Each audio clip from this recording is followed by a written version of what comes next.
my family was threatened by the police that if they do not return me, then they will lock up everybody.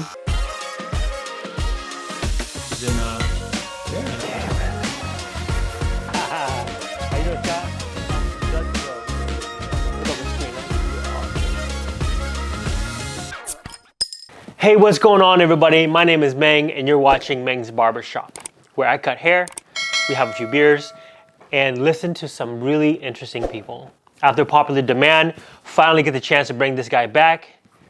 Crow, let's get it. All right, so go. There we go. Okay, there we go. Okay. All right. So tell me again what you usually get so that I know to give you the haircut that you want. Okay, mainly fade, almost like a Vietnamese fade. Okay. On top, I think trim a little bit. Okay. Because it starts to get a little bit longer. Yeah. Okay. But other than that, What's the lowest number that you want on the sides? let's go with a 1. Okay. So I'll one fade the lowest, and then I'll go all the way up to about a 4 or something like that up here. Yeah. And then if we need to take everything off the top, we'll go from there. Okay. Awesome. All right, man. So after popular demand, finally you're back. Thank you for taking the time to join us again. Definitely. And after the first recording, we talked about some really interesting events. You told me about how there was a manhunt for you because you escaped from juvenile hall. Yes. Go. Okay. It was a manhunt after me due to the fact that at the time I was facing either life or 25 years to life, in a way of saying it. And due to the nature of my crime at the time, something that I'm not proud of. And because of that, I came up with a plan that I did not want to be locked down or actually locked up for a long time. So due to that, I decided to escape. And I escaped from juvenile hall by climbing on top of the window and over the roof. And from there, I already got away, I say, about probably a good minute and a half before the alarm went off. And once the police was notified. How old are you when you did this? I was 17. Dang. Yeah, I was 17 years old. And the police who was notified, once they knew that it was me, they really wanted to find me as soon as possible. Yeah, to catch you. Yeah. Yeah, one is because of the nature of my crime, too, but it's because it's me. And because of that, and because of my reputation and my past, they all want to be known to actually arrest me or be the one to actually arrest me. Yeah. So yeah. The one that catches you. Yes. Yeah. So I escaped. I tried to get as far as I could, but to no farther, I had to return. And once I returned, so you returned on your own? Yeah, I returned on my own. No one found you? No one found me. Okay. The only reason that I turned myself in was due to because my family was threatened by the police that if they do not return me, then they will lock up everybody. Yeah. Harboring a fugitive or something. Yes. So due to that, I had no other choice but to turn myself in. Yeah. And at the age, I tried to come up with another plan to escape again. Well, this time I found a few people who was able to help me to make a fake ID, a passport, where at the age of 17, I was supposed to get on a boat to go to China. Dang. But then again, somebody turned on me. They helped out the probation officer, the parole officer, the police department, the juvenile hall, everyone. So because of this, in exchange for that person to tell on me or to help the police and them, they lesser his time or his crime. And because of that, they found pretty much everything, all the passport. They found pretty much the plan of how I'm going to escape next.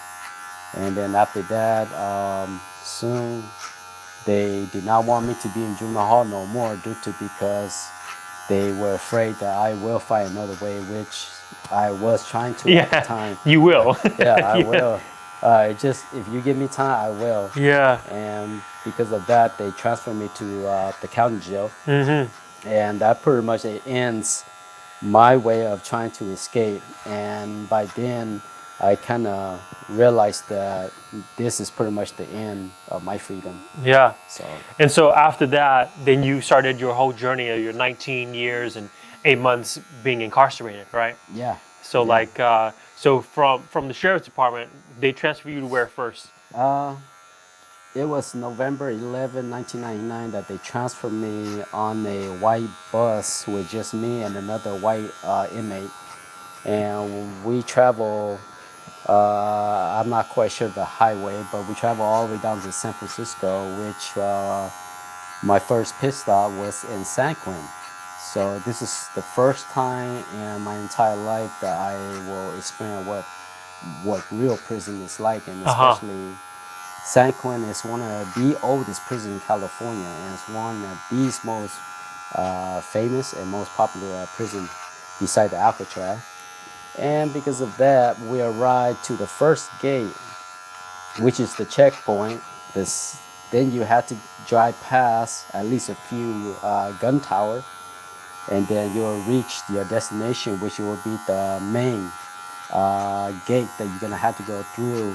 Once the car pass through, they're gonna lock the gate, and then from there, they will check everything to make sure that you're not bringing contraband or that anybody is not there to make an escape. Once you pass through the last gate and that gate close behind you, and then you start to make yourself to the big building, which we as inmate at the time we would call that as R&R, release or receive. So this is the building that people will either get released to go home or they get transferred or whatever. And the building that I came out of the bus at the time, it was standing, I say, roughly 50 feet to 60 feet high. So it's similar to the type of prison buildings that you will see in a movie.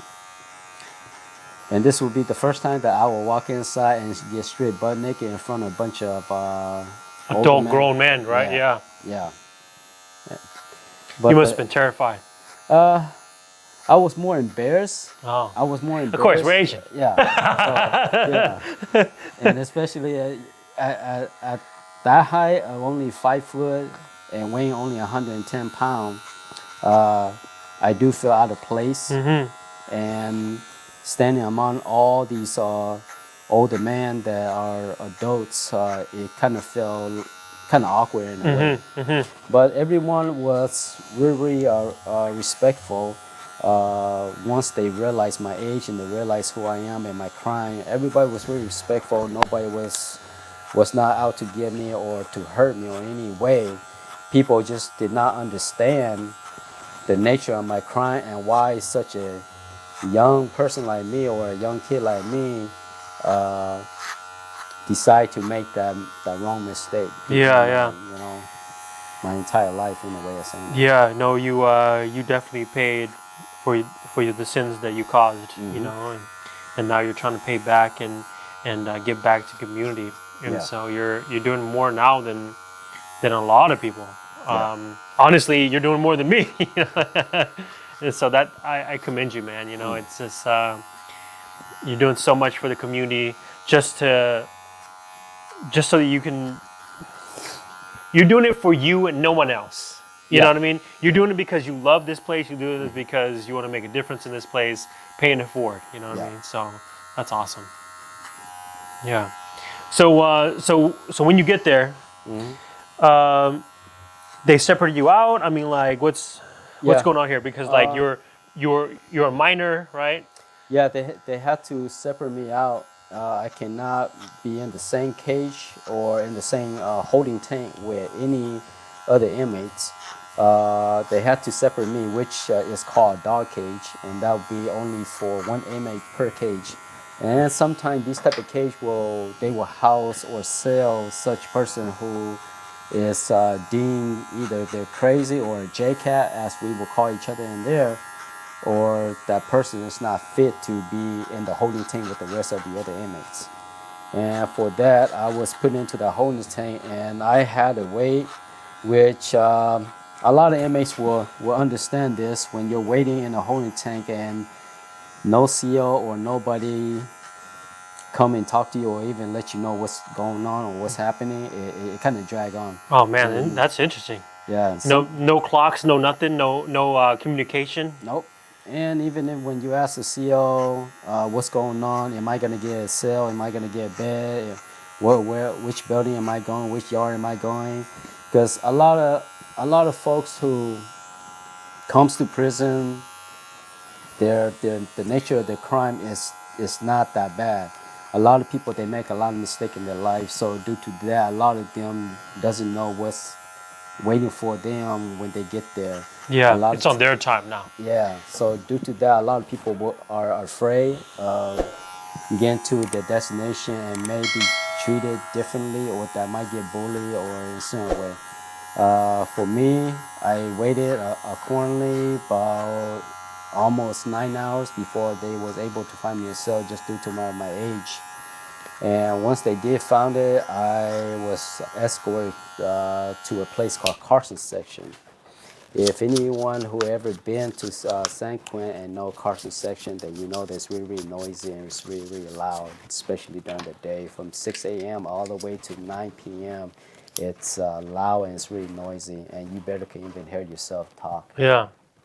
If you've been to that place, leave it in the comment below. Let us know. Yeah. And San Quentin has one of the most famous mural. It's a You said mirror? mural. Oh, mural. Yes. Yes.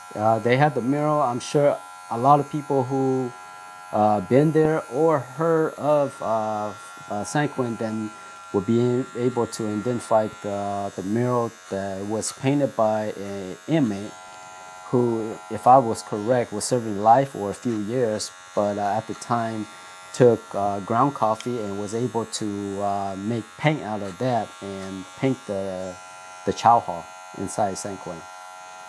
Wow. You said ground coffee? Yes, ground coffee. Whoa. And it became so famous that if you stand back, the mural, it's stretched about 100 foot wide. And one of the image in there, the eye, it will follow you in every direction that you actually walk. So dang, that's creepy, man. and later on, this mural will become one of history. It was, if I'm correct, it was inducted or it was bought by the Smithsonian Museum. Wow. I'll go find it, put something up, Okay. and then let people see that. Okay. No, that's awesome. And during my time in Carson Section, I met a few guys who were serving time for violation of the parole, or that they got caught for theft, such crime that it just, as we call it, petty theft. And I met most of these guys. They were really respectful. I told them a few of my story of my past, and a lot of them, they give me a lot of encouragement, and a lot of them, they do want to see me do good and someday make it out and come home and be a better person as I am today. Yeah, you know, even though they were so quote unquote bad guys, locked up and stuff like that, Yeah. they were still a good enough person to let you know that, you know, you should do this, do that, and give you advice. Yes. So you can be better. Yes. You know, because at that age, honestly, it takes a village, right? It takes a whole town to raise a child. And if I truly believe that if those people wasn't there for you and helped you out like that, you would have turned out completely different. Yes. So Yes. During my journey, I pick and choose of who I surround myself with. I pick and choose who I hung around with. You don't have to hang around with all the people who's always negative, or that they always out there on the yard just politic over nonsense, or picking which area to fight over, to kill over, or who to stab, who to hurt. these are the people that you don't have to associate yourself with. You don't have to lower yourself to that standard just to make yourself famous or popular in prison, or that to come home to tell your story that, oh, you've been in prison, you met these people, or you done this to populate yourself. If you just do good and get your education, a lot of vocational, and turn around, you help a lot of people, and go into all these groups, then yeah, this is the best way. And associate yourself with people who are doing good, that wants to come home, that wants to change.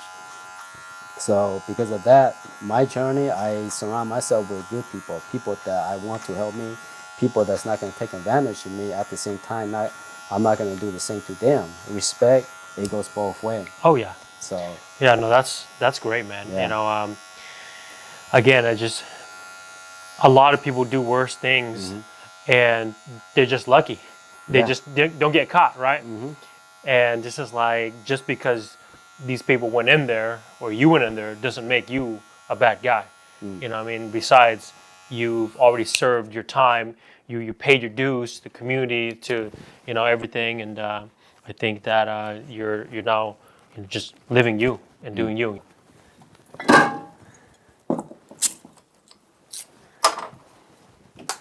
Cheers, my man. Yeah, thank you again for being on the show. yeah, Juta.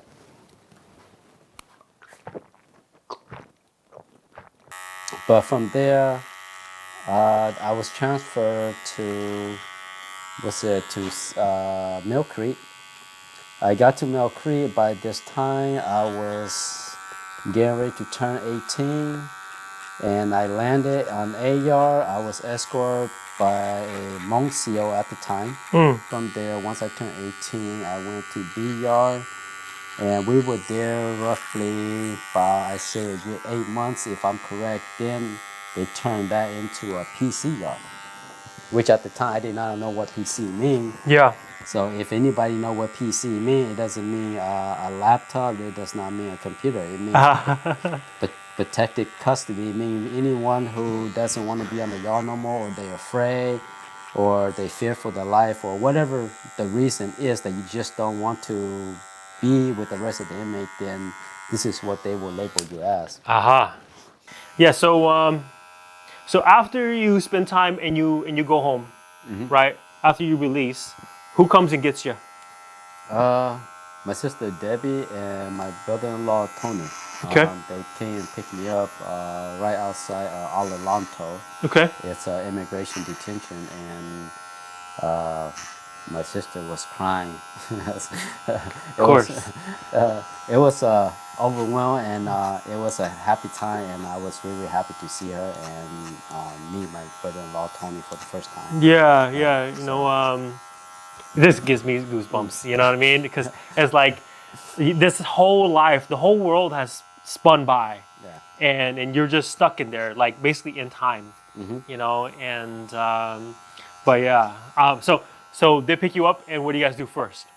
Picked me up, and then we drove, and they took me to San Bernardino, which they were staying there at the time. Took us to see the house, and the first time I met my nephew Copain and my niece Ira, which they already grown, and I was introduced to pretty much everybody, and then we went out and have fun for the first time in a real restaurant. So it was a great experience. I loved it, and I had fun with them. Oh, that's great. Yeah. Then we slept. I couldn't sleep because I felt really uncomfortable because in the cell I came out of, it was a little bit different, where you can, if you just stretch your arm both sides, you could pretty much touch both walls. So I was looking for that, and I couldn't find that. So, yeah, I mean, 19 years, you know, right? Like that was your comfort, you know? Yeah. I have a coworker that can't sleep unless he sleeps to like rain noises. You know what I mean? I was like, yo, that's like, he's like, yeah, even if I want to take a nap right now without rain noise, I can't do it. Oh, You know? yeah. Yeah. So if you're ever thinking about starting a YouTube channel, rain noises, I'm telling you. Oh, okay. Okay. Yeah. Okay. Have you been involved in a riot? No. No, not involved, but like, have you been present for a riot? Yes. Okay, Many, okay. many times. It's, Yeah. I would say it's. Is it like the movies, tear gas, Yeah. rubber bullets? Yes. Ooh. It's watching it. It's fun to watch because you get to see. Because you're not involved, so you know you're not Yes. in danger, right? Yes. You're not going to be shot. But when you're there, it's like you're being inside a garage Uh-huh. with 20, 30 serial killer, and you don't know which one of them is going to kill you. Man, that's intense. Yeah. And you do not want to get your back against the wall when that happens. So in a riot, a lot of time when something's going to happen, the CO, they already feel the tension, people already feel the tension, every single race that is not involved, they try to get out the way. But when it happens, it becomes chaos. It feels like a bunch of cattle being herded into a barn, and you could see just dust flying everywhere, and then cattle just going everywhere. Oh, wow. It's just chaos. And because of that, sometimes people could get stabbed. Oh, yeah. Yeah, because all of that, the tear gas and everything, like so many people moving, you know what I mean? So it's so amazing to me how they could just like randomly pull out a freaking shank like the size of a machete, you know what I mean? It's like, where did you get that from, you know? As far as weapon go, it's really easy. If you get a person who's smart enough, time, they can create a really amazing object. Yeah. Weapons in a way of saying that. I had come across certain person who had created or had made certain weapon that it's capable of hurting or killing certain person or certain inmates. There was one that's really well known in the prison. It's called bone crusher. A bone crusher is pretty much made of turkey bone. Whoa. And the way they would do it is that they would dry it out and then they would sharpen it. And if you give that inmate time, he will be able to sharpen that on concrete. And over a period of time, that bone will be really hard where they can bind it with sheets and melt it down CD case to a tape case. From there, they can make a handle, and with that, they are able to stab you with it. Dang. And it does hurt. I mean, I bet. I have seen many people who got stabbed. I Yeah. have seen many people fight. I have seen 2-on-1, 3-on-1. In there, it doesn't matter how big you are. I would say that a lot of people that watch movie or they watch YouTube and they always see like the big inmates, the tough one, the one that always work out. Yeah. And a lot of people out here, they will think that, well, those are the ones that are really strong, but Those are the survivors, right? yes. Yeah. A lot of time it's not like that. A lot of time it is, but a lot of time it's not. It comes down to is, do you got heart? Do you be able to have heart where you can stand on your own, or are you gonna be able to have heart where you're not gonna back down? And it's the way how you carry yourself in there. And Yeah. I have seen guys that is able to bench press or lift 350 pounds. But then such guy like this are being chased on the yard by a midget. And I'm sure anyone who's been to Folsom that has been to the shower before they change it to the hospital and has seen the two fight that happens over there, then you understand what I'm saying. But my best prison that I ever been to was Folsom. That was my last stop. Pelican Bay was my third pit stop. And that prison I spent about 8 years.